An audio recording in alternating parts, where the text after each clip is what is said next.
தைரியமான சிறுமான்.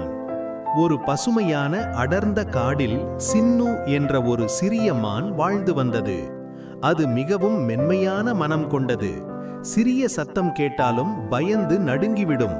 காற்று பலமாக வீசியாலும் இலைகள் சலசலப்பினாலும் கூட அது ஓடிப்போகும். ஒரு நாள் காலை தூரத்தில் ஒரு பெரிய கர்ஜனை சத்தம் கேட்டது. அந்த சத்தம் முழு காடையும் அதிர வைத்தது. ஐயோ, பெரிய ஆபத்து வந்துவிட்டது என்று சின்னு பயந்து ஓடத் தொடங்கியது. அது ஆற்றங்கரையில் அமைதியாக இருந்த பெரிய யானை கஜாவை சந்தித்தது. ஏன் இப்படி பயந்து ஓடுகிறாய் என்று கஜா மெதுவாக கேட்டது.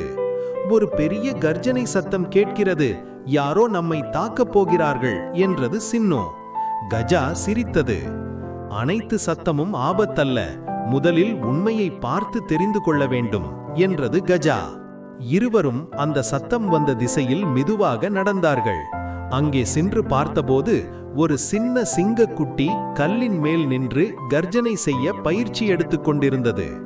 நான் என் அப்பாவைப் போல வலிமையான சிங்கமாக வரணும், அதனாலதான் பயிற்சி எடுக்கிறேன் என்றது சிங்கக்குட்டி மகிழ்ச்சியாக. அதை பார்த்த சின்னுவுக்கு வெட்கமாக இருந்தது. நான் காரணம் தெரியாமலே பயந்துட்டேன் என்று அது நினைத்தது.